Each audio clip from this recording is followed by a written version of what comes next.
January 2025 na at ngayong araw ay magbibigay po ako ng pinakakumpletong price update para po sa lahat ng mga Kawasaki motorcycle. Included na po rito yung sports naked bike, sports racing bike, adventure at classic bike. At yan ang ating aalamin ngayon. Tara!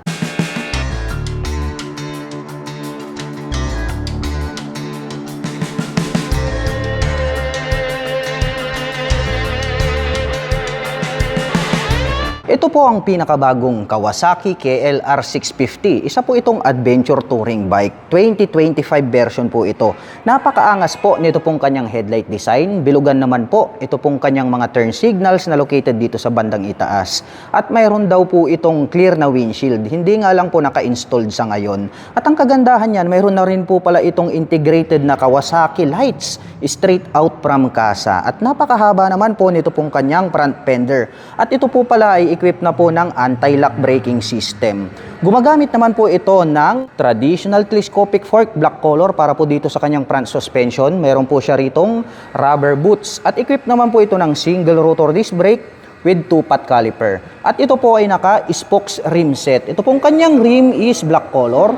At ang sukat naman po ng kanyang gulong rito po sa harapan ay may sukat na 90 by 90-21. At ito po ay naka-dual purpose pattern tires dahil nga po ito ay isang adventure touring bike. Naka-fully digital meter panel display, naka-mechanical key ang ignition at ito po ay naka-naked handlebar. At bukod dyan, ang kagandahan po nito ay meron na po siyang USB power outlet dito sa kanan at meron naman po siyang USB charging port dito po sa kaliwa. At meron naman po itong 6.1 gallon na fuel tank capacity. Mayroon po itong 5-speed manual transmission at ang lapad po pala nitong kanyang upuan, matte black color naman po ang kanyang seat cover. At mayroon na rin po pala itong engine guard at crash guard at mayroon na din po itong hand guard. At ang kagandahan po nito pong kanilang pinakabagong Kawasaki KLR 650 2025 model ay naka-fully set up na po pala ito dahil mayroon na po siyang built-in na side box. Kawasaki po yan, combination po ng black at silver color. At mayroon na din po siyang built-in na rear carrier. Top box na lang po ang kulang. At ang adventure bike po na ito ay mayroon pong 652 cubic centimeter engine displacement.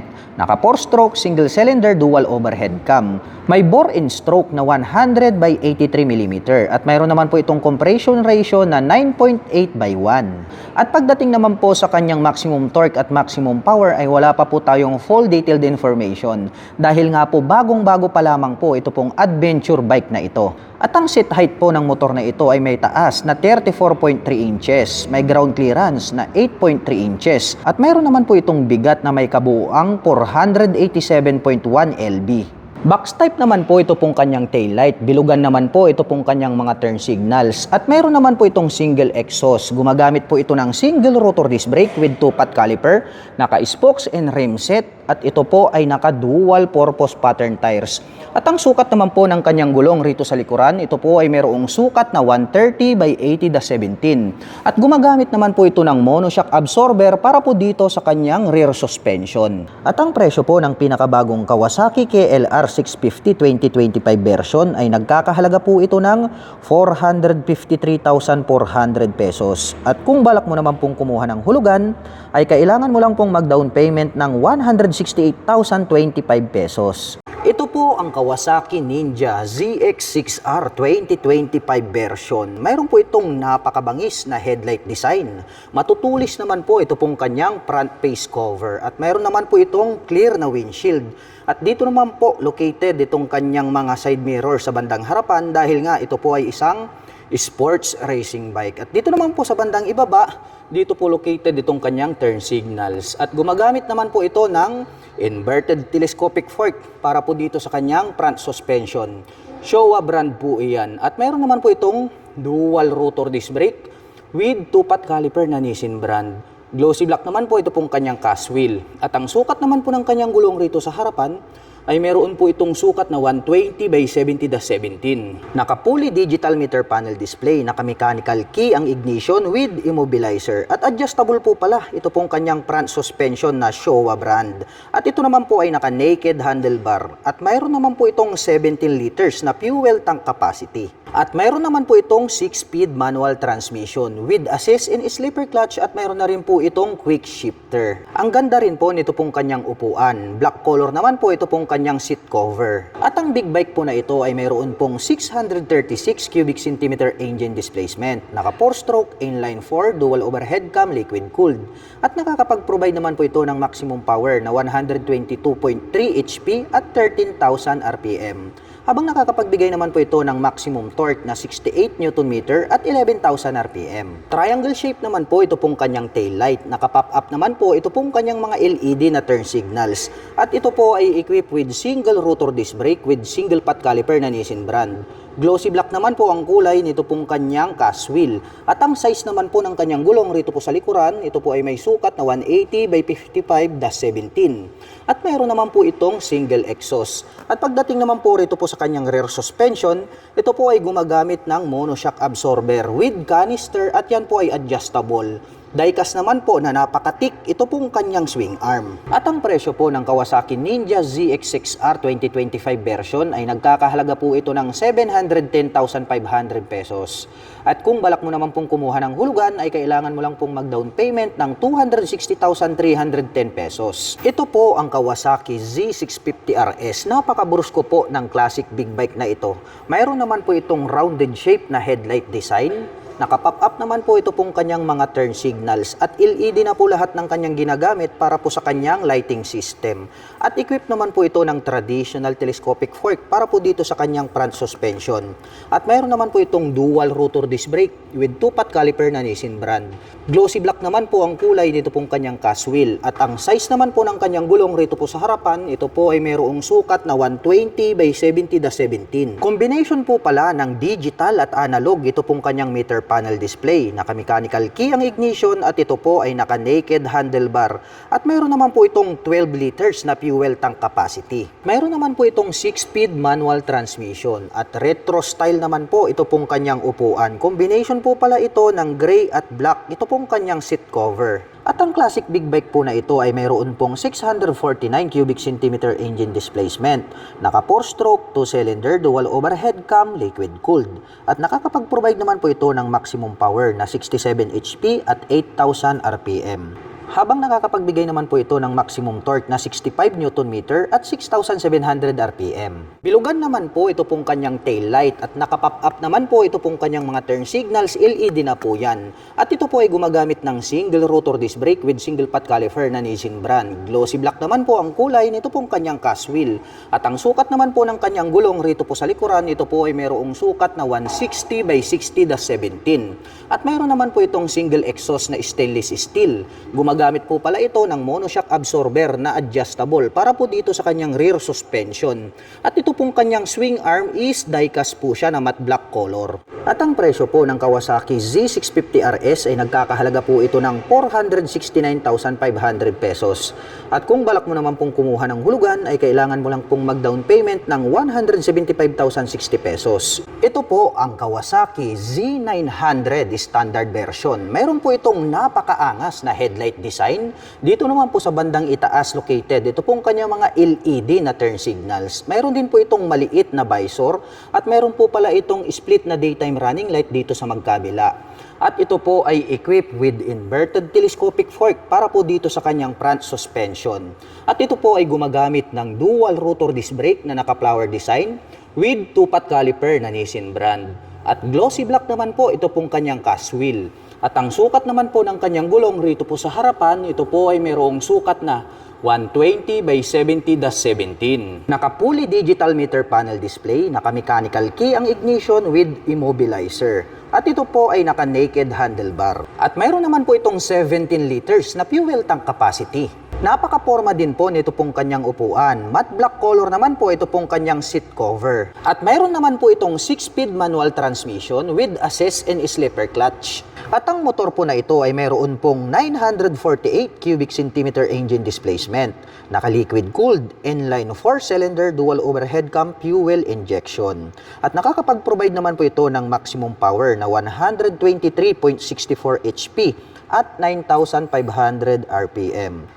habang nakakapagbigay naman po ito ng maximum torque na 98.6 Nm at 7,700 RPM. Unique din po ang pagkakadesign nito pong kanyang taillight at dito naman po located itong kanyang mga turn signals. At ito po pala ay equipped with single rotor disc brake na flower design with single pot caliper na Nissin brand. At ito pong kanyang cast wheel is glossy black color. At ang sukat naman po ng kanyang gulong rito sa likuran, ito po ay mayroong 180 by 55/17. At mayroon naman po itong single exhaust at gumagamit naman po ito ng monoshock absorber para po dito sa kanyang rear suspension. At ang kagandahan po niyan, ito po ay adjustable. At ang presyo naman po ng Kawasaki Z900 standard version ay nagkakahalaga po ito ng 570,000 pesos.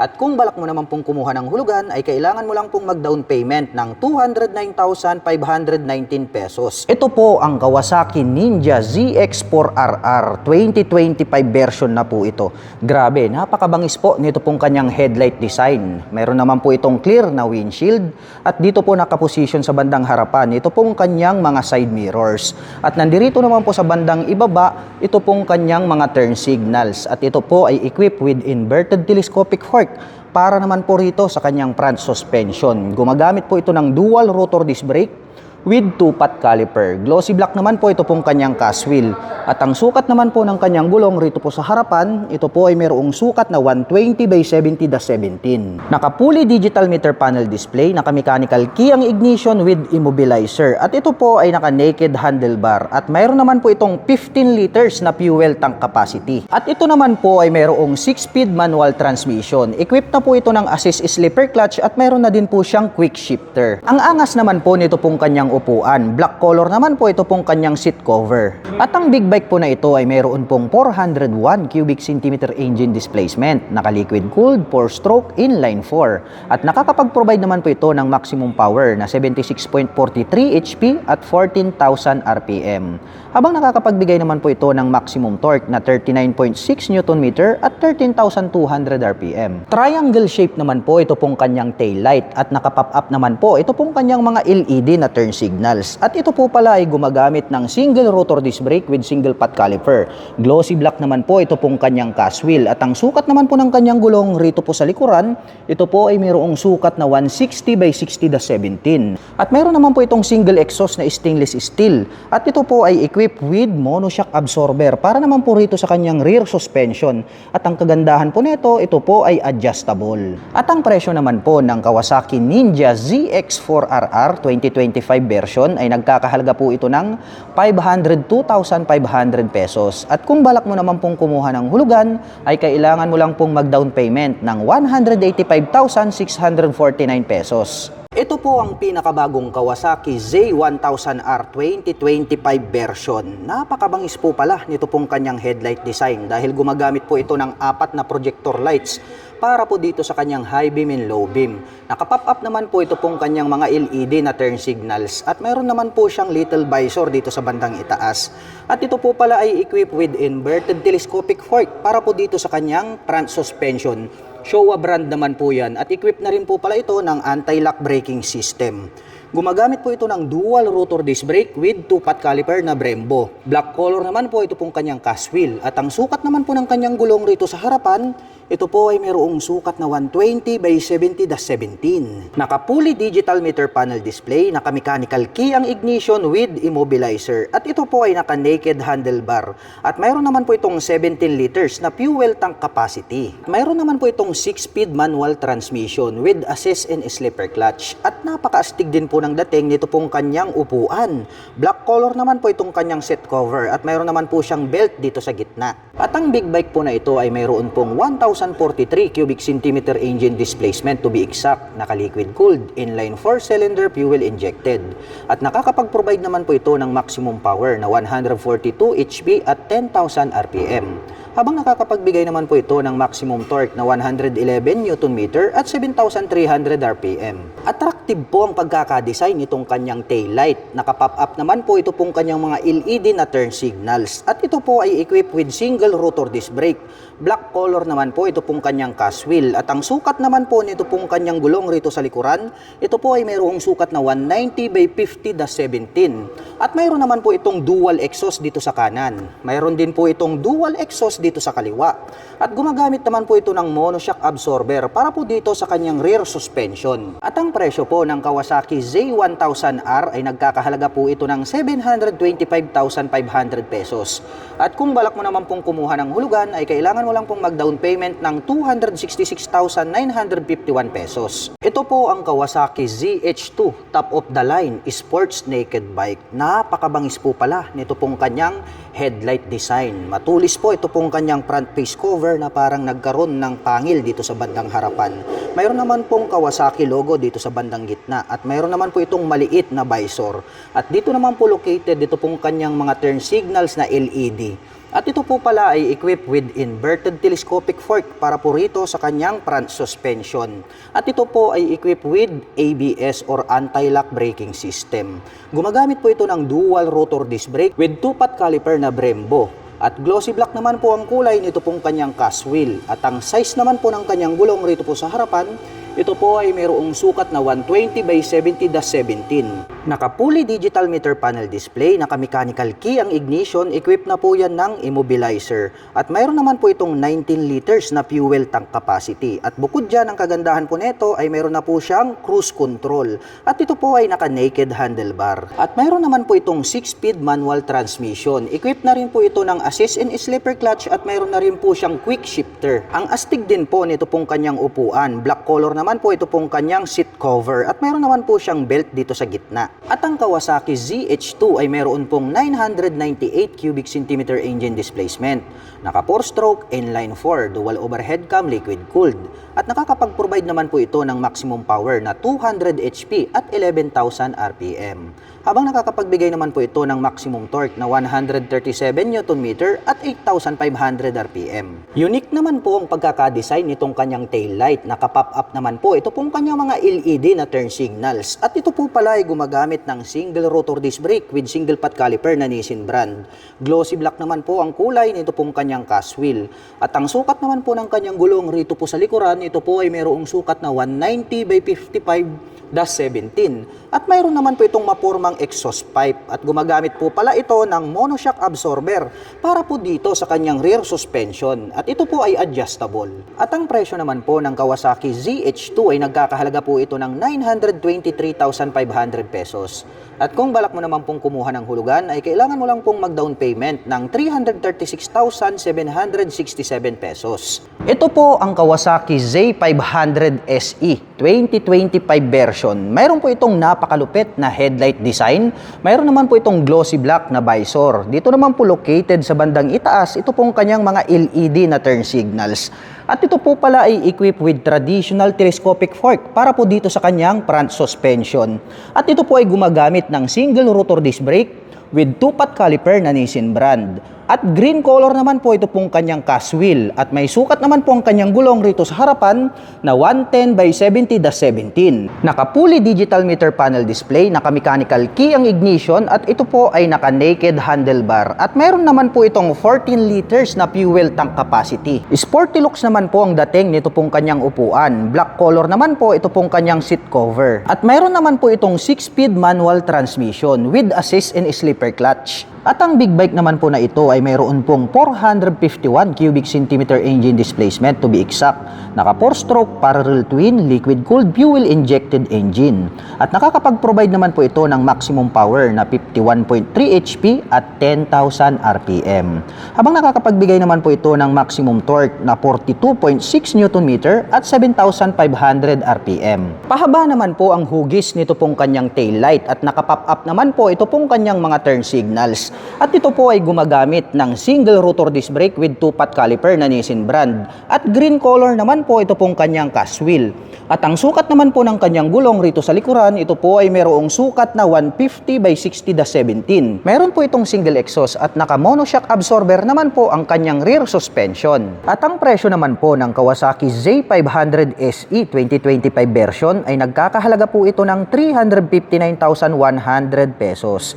At kung balak mo naman pong kumuha ng hulugan ay kailangan mo lang pong mag-down payment ng 134,176 pesos. At para naman po sa mga nakapanood ng video na ito at interesado pong maglabas ng mga Kawasaki Big Bike ay maaari nyo po akong i-PM at i-message. At ako na din po ang magbibigay ng pinakamalapit na Kawasaki Big Bike dealers sa inyong lugar para hindi na po kayo mahirapan. Hanggang sa muli, kita-kits po tayo sa mga susunod na Big Bike updates. Bye-bye!